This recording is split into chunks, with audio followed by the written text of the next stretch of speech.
Hello everyone, my name is Lorthorn, and you are here to learn what is Rise to Ruin, and I have some answers. So Rise to Ruin is sort of a survival game which involves building a colony to fight against monsters. It's pretty straightforward. You are a god directing about your colony. However, before we get too much into the game itself, although I must say it is an excellent survival game of the genre, but before we get too much into that, I want to talk about the settings and some of the difficulties I've had with them. If you wish to skip that, then you can go to the timestamps that will be in the description or somewhere else. I am not 100% sure on that. However, there will be timestamps on this video, so you can skip ahead to the actual gameplay. But now I'm going to talk about the settings of this game. Right. So, game's got audio settings. However, you don't get preview of its settings. You have to hit OK for every one of the settings. So, audio is pretty straightforward. You can affect the music and volume. It really doesn't tell you how much. It's better just to use your sound controls, like set them a bit, than use your sound controls, I've found. Alright, so this game has some controls for the map, so you can inverse the controls, and there's edge scrolling, and then there's edge scrolling and mount. It's very much edge scrolling as if you touch the edge of the screen, then you'll do edge scrolling. It's very straightforward. Right, now to the meat and bones. Well, actually no, I'll cover that left. So performance. This game is 8-bits, very straightforward. However, I could see it having some troubles running on some certain computers. However, I'm not 100% on that. I still need to learn much more. However, there is particle effects, shadows, autosave frequency you can mess around with to reduce minimal, full. You can turn clouds on and off. You can have a background on and off. There's the particle effects, full, reduce, minimal. You can enable screen shake. I haven't messed around with that at all. I'm not exactly sure what that's about. Tooltips, you can have those on, things that go about. There's interfacing scale. You can mess around with that to change the size of your interface if you're so inclined, if you want bigger or smaller. And of course you can integrate with Twitch, so they have very easy Twitch integration. And there's a whole bunch of key mappings over here, very straightforward. Hotkeys and various other things for you, so you can scroll through things quickly, I suppose. Of course, map movement controls, WSD, they have their zoom in out brackets, so you can just interact with this game with the keyboard. However, mouse is still required. I am almost 100% certain on that. So, yeah. Right.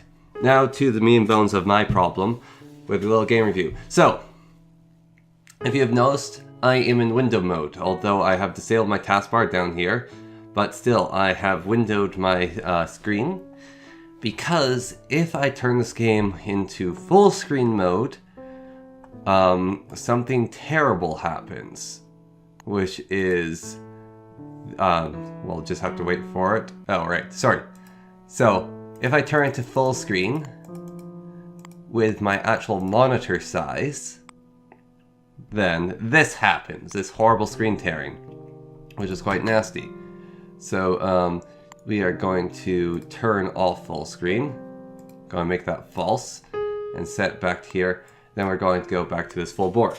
So what is going on there, I'm not 100% sure on this. However, doing a bit of research and looking around with VSync, is this game can't handle monitor resolution sizes that are too big. So if your resolution size is slightly too big, then you will get horrible screens tearing. And window mode seems to fix that for me anyways. However, still the integration's kind of upsetting that hasn't fixed, that they hasn't been made. Maybe I could mess around with the settings more. However, just the automatic problem happening is a slight frustration for me. And when I play a game, I don't want to have to mess around with my settings to make it work for my monitor. That said, however, I could have a bad monitor. Maybe my monitor size is not a good monitor size. I am not 100% certain on that. But still, this is just a high resolution monitor size that from what I can tell, is pretty normal. So I feel as if this game should be better integrated to suit that, but like I said, maybe this isn't just a common monitor size or something along those lines. Maybe people have lower end sizes, less size, because no, this might be pretty big. I am not 100% with all the nuances of such things, but all the same, it is frustrating that it is not set to that immediately. However, all the other settings seem pretty straightforward, so the graphics settings seem good. Alright, now let's get into the game. Okay. Oops. Right, well done. That was just my bad. Accidentally set it to full screen. There we go, and then it's going to jitter about. Also, whenever you change the settings in your Windows mode, it will take you out the full screen window size. Which is just another slight irksome annoyance, but sometimes that happens. Alright, so let's get to the actual game now. Alright, so when you hit play, you'll open your world map, and it's going to load everything in. It's pretty fast loading for me, however, I've, as I said before, I think a pretty decent computer. I do not know the exact specs on my computer, however, I'm pretty sure I have 64 bytes of RAM and some sort of 60, I don't even know stats, so just ignore my muttering. I will get them though for people next time. Yes. So if you're curious about it for my next review, I shall learn my computer stats and become more nuanced. Alright, so, this game, you win by surviving 1 year in every region in the world, apparently. There's a bunch of little achievements over here that you can unlock and they give you chests of manpower. So, there is game modes. I have not messed with those at all. But what are we looking at here with this Rise to Ruin game, this map? So this mini-map is the world. These are the different regions. When you very first start, you select a region to play in, and each one has different difficulties and things to it, different features on the map which make the game harder or easier to play, different effects. So, the region that I'm in is Greenham, which is like in a forest near a mountain, cavey system. So, here's a little overview of everything that's going on, but we're going to just visit my region right now. Alright. Now, be well aware that this review, what is a first look. I have played this game quite a lot because there's quite a bit to it. However, I am getting messaged by someone. I should disable those. My apologies for that. Right. So, what is this game? What are we looking at? Well, one thing, it is a survival game it's a survival colony game. So this is my colony here. It spans in between these mountains, and there is people at work within my colony. Right, so let's get into a little more detail. So, you have a little god hand, that's your cursor here, obviously, and you are controlling the colony. What happens in it? So, within this game, you have your town center here, which is where everything comes from, and a ton of other buildings that are all important. So, this is rather difficult to explain. I will have to think about it a bit. Alright, so, what this is you are trying to keep your colony surviving, and you have to keep on advancing it for it to survive. So, one of the things we'll go through your colony needs is food, and so they have to gather resource of food, but they have to do farming to get the food. So, obviously you need food, one of the basics, and you need water. And you get water bottling plants and water treatment plants. There's also little events that happen, as you can see right there. Right then. So, like I said, this is a survival colony game, which are kind of hard to look at when you just start them, if you don't understand them. So, here we have a lot of... I just turned down the volume slightly so I can think. A lot of stuff going on here, as I said. So, like I said, you have to get the food and water. However, you need the buildings to manage that. To get those buildings, you need to gather resources. So there is the basic resources in the game. Wood, stone, here, and crystal, this stuff here, which is how you get magic into your base. So those are the three basic resources, and then of course there's food and water, which is how your people survive. Now your colonists, who keep your colony running, also need housing, so that's a part in many survival games is getting housing, so I have a bunch of housing built over here for them. So, obviously, my colony is not doing the best, but it's not doing the worst. You can see over here that population, 31 people, 36 houses, and they're filled because my people have dogs, and dogs fill up housing. And that music gets very high-pitched sometimes. Now your people will gather up resources and transport them to where they need to go. A lot of the time it is in storage areas or manufacturing.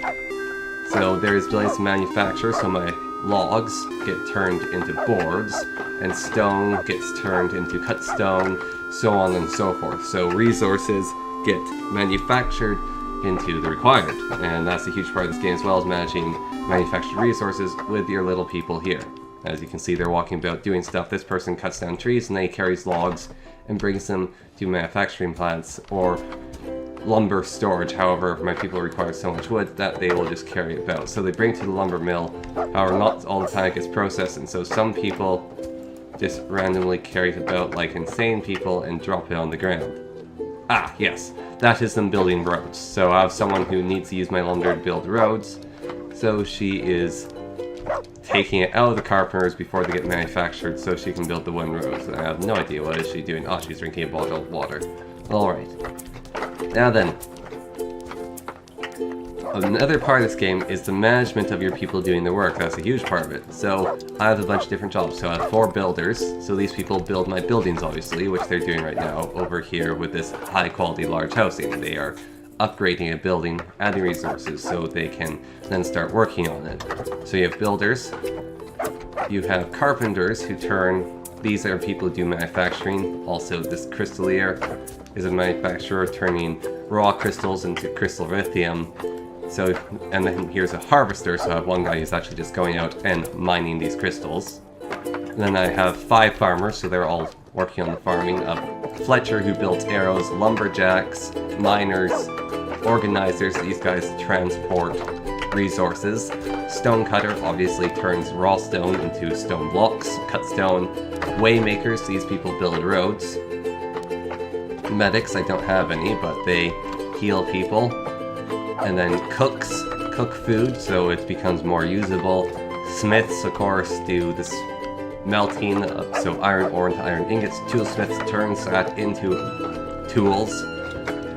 A water master takes water from wells and rain collectors and distributes it throughout the village to where it needs to go. Bottlers take the water and bottle it, so and then my villagers carry around the bottles. Guards defend the village, and then there's people who do maintenance, so they walk around and repair things, such as roads and buildings, and keep everything running. Right, so, I don't have any guards, however I do have golems which act as guards, which you get from a golem building. So there is various different buildings. We will go through those now, because that is another important part of this game, your ability to build. So there is civic buildings, like this building which stores stuff. It is an ancillary, it stores stuff. Then there's a clinic for healing, a courier station is built for your golems to be built and supplied at. Maintenance building, people maintain stuff. Marketplace is to establish trade in the region. I do not have that at the moment. Waymaker station for building roads, and migration station so people can come in and migrate. So that is civs. And then there's defenses, so guards and golems, so you can build barracks, outposts, or build places that just make golems for you. Then there's the towers to defend. You can see some of those over here. These keep monsters at bay, and monsters attack at night, so you have reciprocity during the day, but at night you will get attacked, and so you need your defenses set up, and the monsters will go in through the easiest access point to the village, which is this thing here. Alright, so it's an eclipse, so all is dark and the monsters will start attacking me, even though it's not night, it's an eclipse. So there's a bunch of different towers. There is some ballistic towers and arrow towers, bullet towers, and there's also magic towers which fire magic, obviously. And then there's miscellaneous defense which just teleport and take up lightning.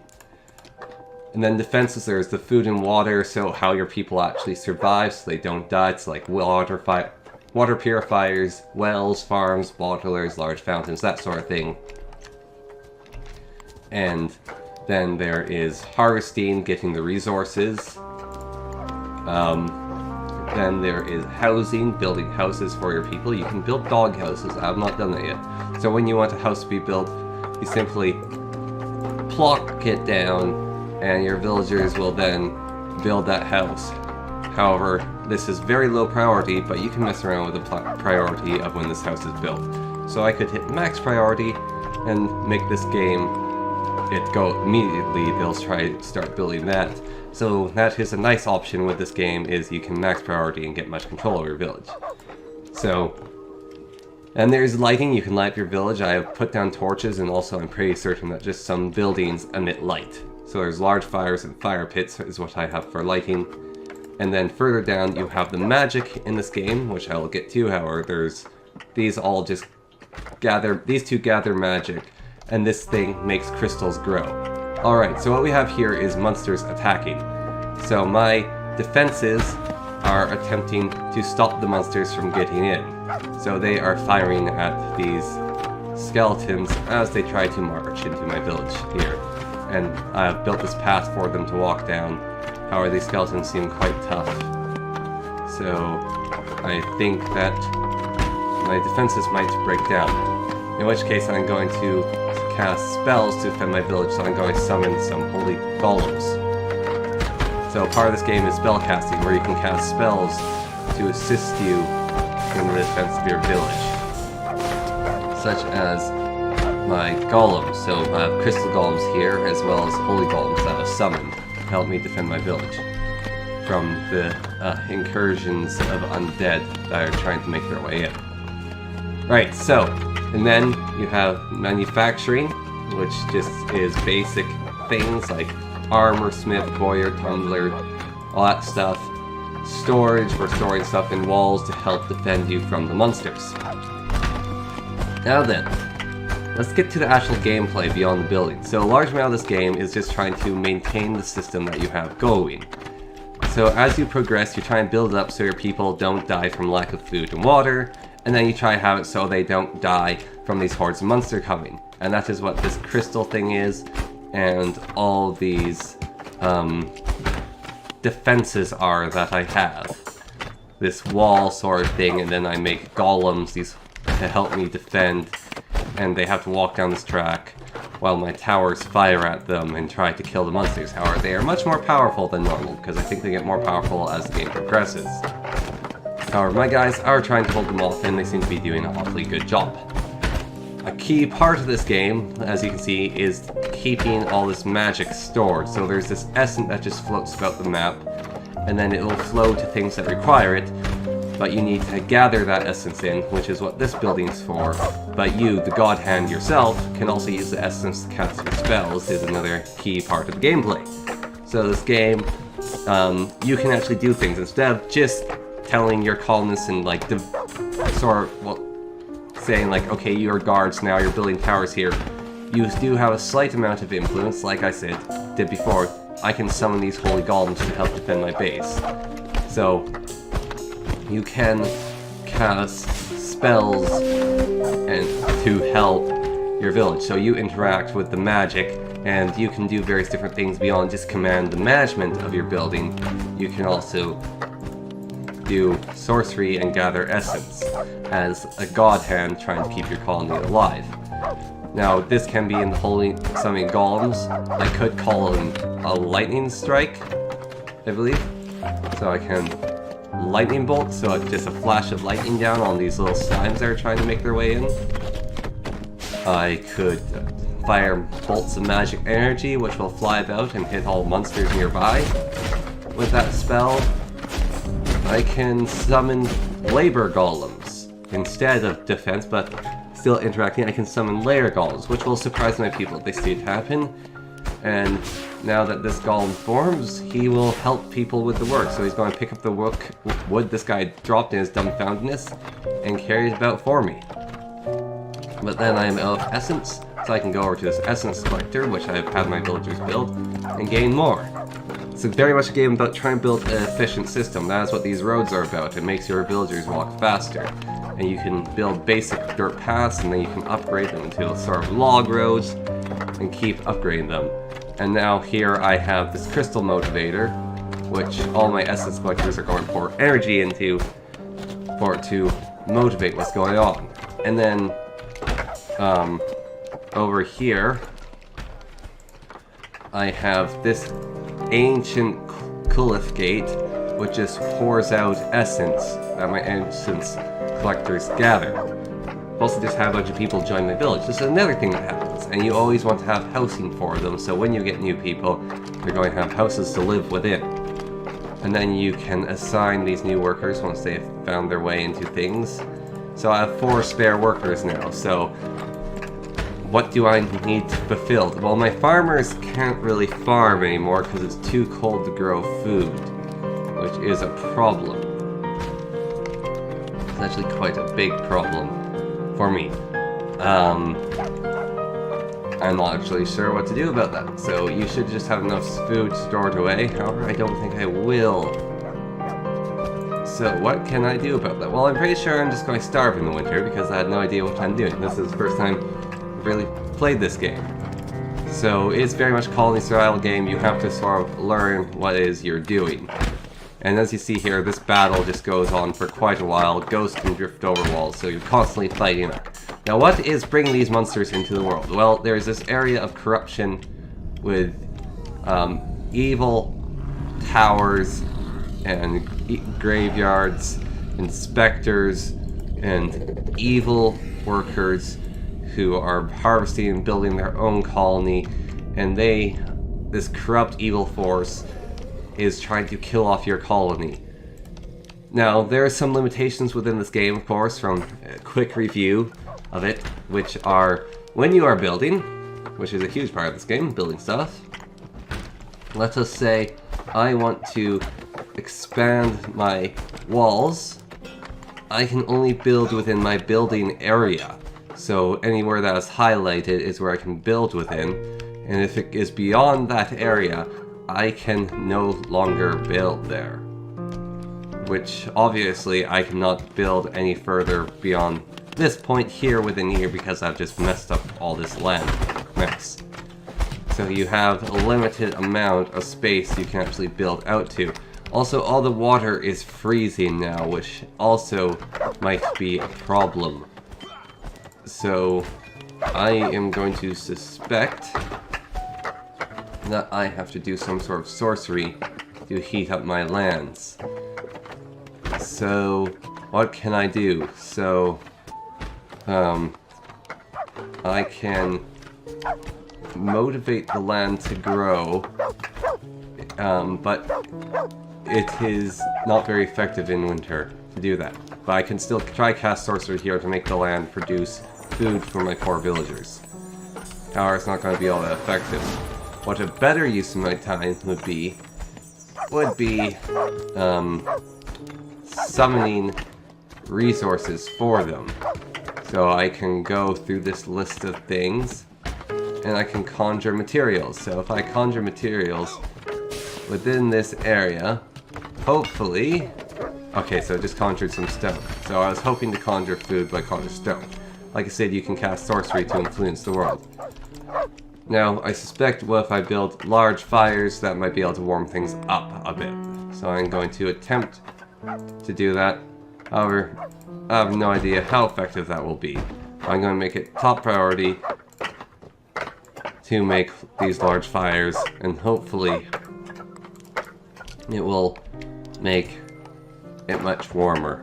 My doggo house can hold 6 dogs as well, because dogs aren't a thing, it's doggoos. So water is still a problem. However, I do have a range catcher out here still. I do have bottling plant. I think I might have a well somewhere, although I might not. It might be a good idea for me to build a well. I should also assign my workers, because I have not done that yet. So let's get back to it. So, assigning workers. So I can assign more organizers here, and more waymakers, and then I could go down here and get another cook, and then if I so felt like it, I could hire another, let's see, I can even take people out of the work here, so get rid of these 3 workers because I'm not getting as much food anymore. And I can get myself, let's say, an extra crystal harvester, an extra lumberjack, extra miner, and an extra, not watermaster. How about extra maintenance? So now all my people should be assigned to jobs going about. As here's the assignment, they have to get to the job. It's understaffed right now because the person's not assigned to it, but then they'll get there and it'll start happening. And hopefully my colony can survive this winter. However, it's still too cold to grow food, and I'm not getting any food. However, there's little patches of food about the map, I'm pretty certain. Like, over here we have some potatoes. So I can tell my people to harvest these potatoes. I can tell them go out, harvest these carrots. That's not food, but I can tell my people to go off out of their comfort zone and harvest extra little bits of food for me, so I do not starve, because I'm not prepared for the winter. So they're going to go off and try to do that. Now every once in a while you'll encounter these weird little things which you click on a little spark, and this is a key. So another feature of this game is you have a hand that can grab stuff and drag it about. So I'm going to drop this key down here, and keys can open chests which will pour out resources for my village. And then these can be used, and you can pick up anything. So I can pick up this villager and drop him. I can take him where I want him to go. I could grab this golem and carry him off. I could even go down here and grab someone, if one of these bad guys, if they stray too far. However, you have no power within their area of corruption. Right, so what are my thoughts on this game beyond the brief overview of what it is? It's a survival game, yes, obviously. It's a maintenance survival game where you have to constantly be gathering resources and trying to survive. Now, the game's UI takes a bit of time to learn interfacing, however, it does have an alright tutorial to help you with that. You still have to figure out a lot by yourself and play it multiple times to get anywhere with it. Now, it's called Rise to Ruin, so I suspect a large part of this game is actually just having your colony die, and then rebuilding in the ruins of your dead colony. And why I say that is because all over this map are old ruins, which you can build within. So that might be a larger part of this game, is having your colony die and getting more ruins. Another part of this game is upgrading stuff. So I have an established keep, which I can turn into a small stronghold by upgrading it. So the upgrading is quite fun. You have these little buildings. So makeshift clinic. I can turn my makeshift clinic into a clinic. So you make your buildings nicer. And this makeshift farm, I can upgrade into a farm. This large high quality housing, I can upgrade into established high quality housing. So there's a lot of upgrades you can do in this game, which add to it, I think, are quite fun adding upgrades. You're constantly getting more people, more stuff, and these people keep on trying to build. You're trying to survive and figure the game out, which is quite a fun feature too. I enjoy that quite a bit. The interfacing is a bit hard though, and you can feel lost at times, especially if you're not sure what you're doing. And you try to build your defenses and advance with the game. However, I think a part of the game itself is learning what you are doing and figuring it out while you play. So each time you can play, you can get slightly better and do slightly better with it. Some nice features of this game is you can speed it up. One thing I dislike is its pause feature. When it pauses, you cannot go about the map.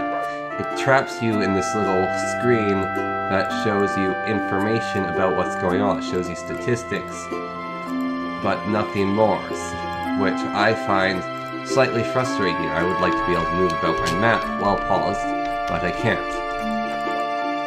There's little bits of information over here telling you how much water you have, how much gold coins you have. I don't have any use for that at the moment.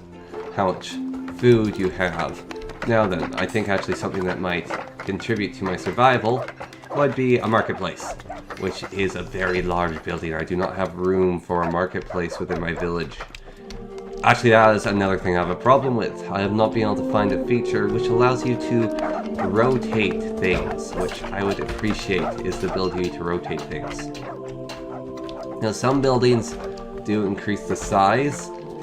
I mean, sorry, not the size, but you have buildings that make it so you can have more buildings. You have a building limit in this game. So these oscillaries are what say how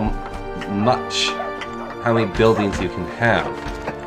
So you have a limited amount of building slots in this game. So you need to constantly have oscillaries to increase your building slots, and upgrading your stronghold allows you to have more area to build within. There is tons of little tons of little information screens that you can scroll through. Problem panel tells you the bad things, so you can get a bunch of extra information, which is always good. The game even has a music player, so you can select and play the music you really like. I like another feature, which is your villagers have kids, and then the kids grow up and become a part of your colony. So you have extra workers now, which you need them to do stuff. So I can assign this extra worker to help my Fletcher with his business. And of course, the game being sped up, things just happen faster.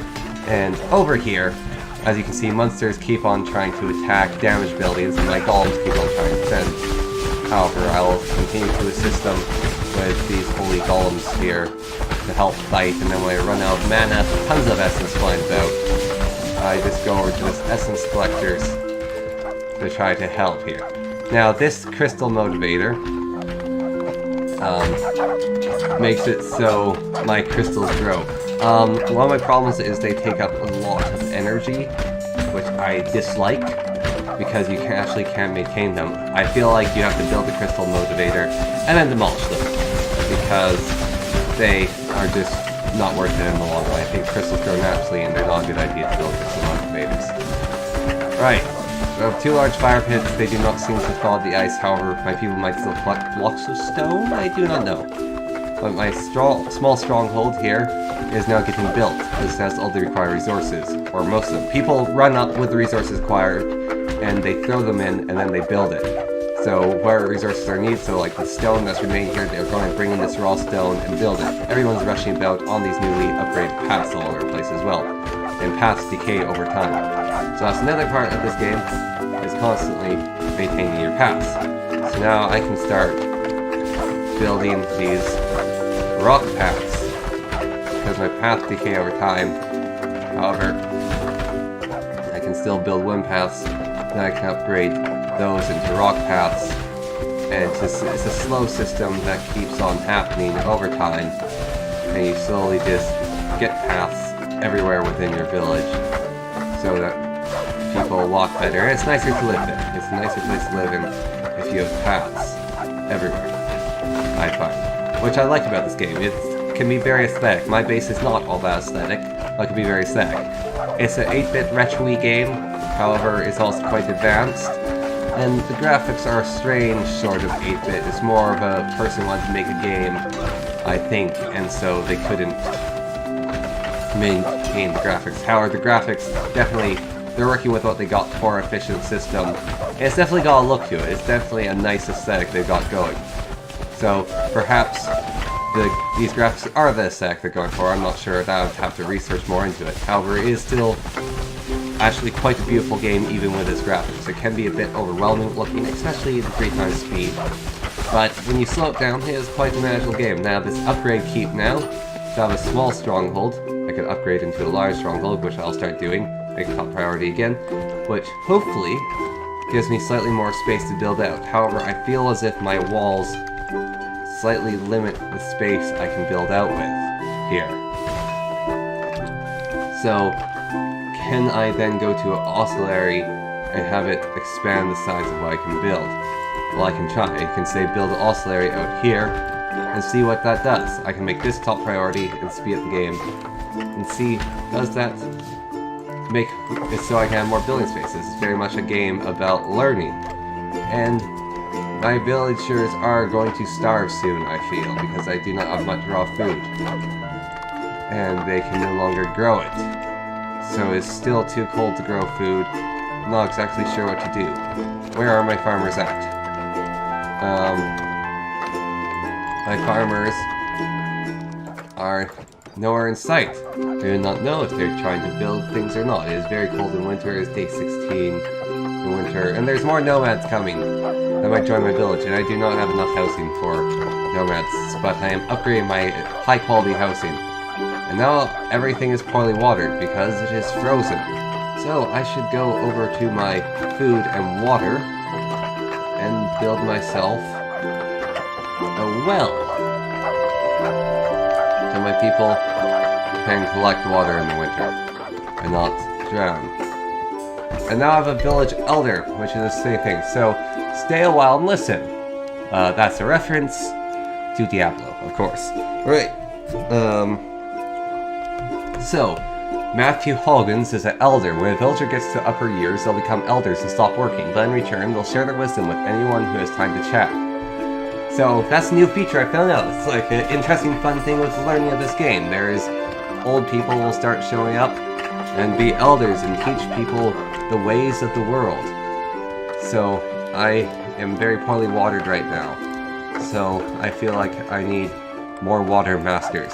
So I'm going to get 2 more water masters, and I'm going to get more miners, more lumberjacks, and more stone cutters, I guess. And then we're seeing, yep, all my staff positions are filled up for now. So no production here, I just have this building for the sake of it. Bunch of yellow warnings, they can be kind of annoying at times. Yeah, so I have one more person, so I have a builder here now.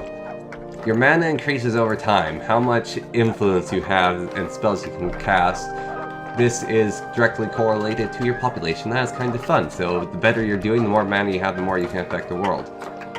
In whatever state it's in. Ah! The ice is freezing up, it appears. I mean, freeing up, and it is not as cold as it was, so I can start farming again. I survived the nastier parts of the winter.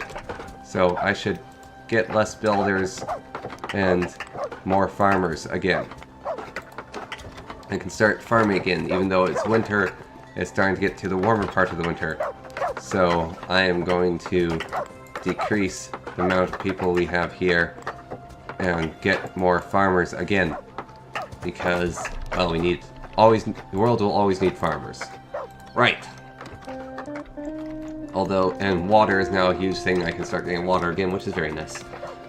And now, hopefully, let's see, can I actually build stuff out here now? No, I cannot. My housing is still very much limited by the fact that, ooh, there's a rainstorm going on. Alright. Would I be able to build a market over here? Yes. Alright, so, another part of this game is clearing out land. So, destroying terrain. So, I'm going to have my folks destroy a buttload of terrain here permanently. so I can get room to build my marketplace. We're just going to go about and tear all this down, get rid of all the water, flatten this area out, so I can hopefully build a market in this area. So once they destroy everything, my market should be buildable. And they're all working at that as hard as they can. This person is panicking because they also got struck by lightning, I'm pretty certain. I'll have to slow that down. Oops, too much. Yeah, so various different things happen in this game. People can panic, there can be ghosts. I think this is like a possessed piece of wood or something that freaked them out, so that can happen. There's ghosts in this game. Many different things happen in this game, and I really do not understand a lot of them. I don't think guards are actually useful to have. Guard golems are far better, and you can sort of set up this sort of cheaty system of a staggered approach. That's what I have found is the effective thing within this game. So I've already said what's my opinion, but overall, what's my actual review of this game? Beyond the functions of it, beyond the features, how do I actually feel? It is a fun game, I think. I enjoy playing it. It's very relaxing. You can listen to an audiobook while playing it, or you can just straight up play. It's something you can do. Little things happen. Your colony's trying to survive. It's a colony survival game. It is not my favorite colony survival game, but it has a lot of features which I'm quite fond of, like the road building. Only recently found out about it. However, it is quite fun to assign your people to try to build better roads, I have found. And then you can just always be making nicer roads. I don't know. Something about that speaks to me. Being able to just build a prettier village. Maybe you could just go crazy and start making a huge amount of roads. You can sort of see the pathing that people take. So this guy walks along this path here, so I can then say, alright, this guy likes walking in this area. Let's build a path for him. You can sort of see which paths people take in their lives and then build roads appropriate to that. I very much like the roads. I like the space management, although it's difficult at times. I like the challenge of this game. It is very challenging. It's a steep learning curve, but I like learning it. My first colony I tried to play, it failed right away. I like that there's an ever-looming threat approaching, and your village is resistant to the corruption. However, you sort of just have to deal with it as it comes. And so, over here is how I am dealing with it, as sort of cheeky manner of just using the forest to defend me. However, I feel these guys mine resources, and so eventually they will mine their way through to get to me and try to kill me that way. So, even now, I'm going to build a stone wall over here as a little defense in the forest. Even if you can't walk through that, it's just a preemptive thing, which is a lot of the time a large amount of this game is doing things preemptively because you have to prepare for the worst. Now then, let's see. Marketplace is go. So I can build this marketplace here, which I actually think is very, very important. I'm going to make a top priority to build a marketplace so I can get trading done with other regions. Alright, so I do not have enough housing for my population. So, again, I need better houses. So I'm going to go over to here, click on housing, click houses, and have them build a house outside my village. It's a little makeshift thing for people to live in. And the weather's still, again, too cold for things to grow in. However, it might warm up eventually, they can do more growing. But food is still dangerously low, and so however, actually I do have 73 rations because of these treasure chests every once in a while, and I have the farm. So, things are not as dire as it seems. I'm building this marketplace. But yes, it is an enjoyable game, I have found. Would I recommend it? Well, the game itself, if we're going to look at Steam, and go to the store page here, we are going to search Rise to Ruins. It is a very cheap game. And it looks like you can do quite a bit more cool stuff than I am.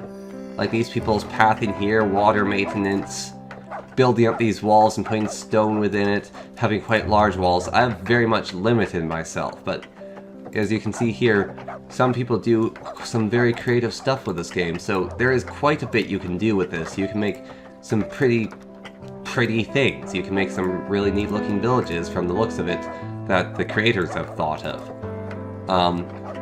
It is a difficult game, and obviously this is very much at first, like, this is just a colony trying to survive. It has no form or structure to it, which is a part of this game. It's a colony survival game. That is the genre. It's very much, as I've said, a learning curve, and then as you progress you can get better and learn more about the game and keep on proceeding with it. Snow! So again, it'll tell you little features. So it's snowing, so my crops are going to start dying now, which sucks. How many days are in winter? I do not know. But days take a long time, a lot can happen in a day. But yeah, it's too cold for my crops to grow, and it is snowing here, which is going to make it even colder for my poor villagers. They're going to start freezing outside. And if we look at the hazards, villagers are freezing, so they have to go in everyone, so inside to not freeze. And I have been trying to build these fires to keep my villagers warm. I do not know if that works, but hopefully they help.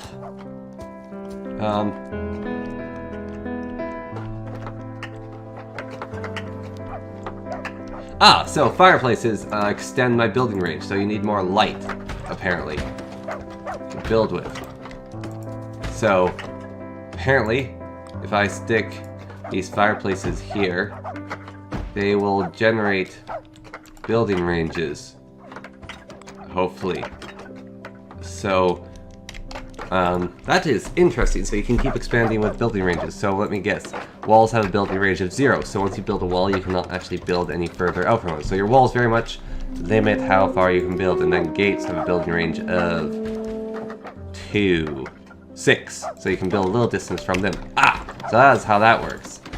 So yes, your building range gets limited by the buildings you build, so they stop you from having more range. It's nighttime, monsters are attacking, so have to summon the golems again. I have a bunch of magic things here though.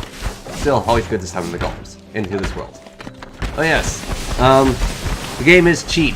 It is easy. It is, well, I mean, it's not easy, but it is a good survival game, and it's a colony survival game. It's an easy colony survival game to learn. However, there's always more to it. I guess it's easy as in has an easy interface and a good tutorial. You will definitely fail. It is difficult. Even if I'm playing on easy, it's still difficult. There's several times where my base balls got destroyed. I have to set the system up. But that still doesn't take away from it that it is a good game. The difficulty is a part of its fun. It is definitely a part of its fun. You have to be careful with the maintenance though, because I have no more wood to maintain anymore. So you can order maybe guys just to cut down more trees. Here, I have to be careful though, because I actually don't want to open up spaces for monsters to walk through and get me in. So I'm going to have to, where's cancel orders? That's another thing. Canceling orders is not a thing I have figured out quite yet. Clear roads, dismantle roads, destroy terrain. Yes. Alright. There is hail currently pelting my people to death, which is not something I knew could happen. They need to get inside. And they are. So a lot of people are dying in my village right now. My goodness. See? Definitely a learning curve. A lot of people are now dying. So on that, a lot of people are dying to cheery music. On that note, I shall end the game. So, yes, I would recommend it. It is very difficult. You will at times have no idea what it is you are doing. And there are some things that just happen out of nowhere, and then a bunch of people die. But, beyond that, it is a fun game. It is a good learning curve. It is very enjoyable. There is difficulty to it. There is things you learn. There's magic to it, there's monsters, it has a fun graphics, even if they're a little low, they're low enough that you can see what's going on, and the interface works. It is a good game in my opinion. So yeah, I am quite fond of it. It is a good colony game. I'm not really sure what else to say besides just rambling here. I'm not really sure how to review this game much more. It has some fun features to it, as I said, and I've sort of explained what it is. It is a colony survival game. You're trying to manage your people surviving from the environment and the horrible monsters. I don't know if it needs the monsters. It might just to add the combat variety to it, but the environment is also quite horrible. So, yeah, like my people are freezing to death. He's only one day from retirement. Might have been true. So yes, that is Rise to Ruin. So what is Rise to Ruin? Rise to Ruin is a colony survival game, which is quite fun. It is cheap, $10, you can afford it. Some of the graphic settings do upset me, but that just happens at times. I will have to look into it. However, I don't like spending a bunch of times trying to fix the games I'm playing. I'd like them to work right away. However, sometimes your system might not be good. But it is still a decent game. It's fun to play. It's something you can sit down and play for a long time. So, yes. Thank you for watching. I hope this review was helpful in some fashion. If you have any recommendations, send them to me. I shall try to get better in the next review, do better, and have them out sooner. Because I've had this game for a while and didn't send it out. But yes. If this was helpful to you, that is good. I hope it was. So that is what Rise to Ruin is. Bye.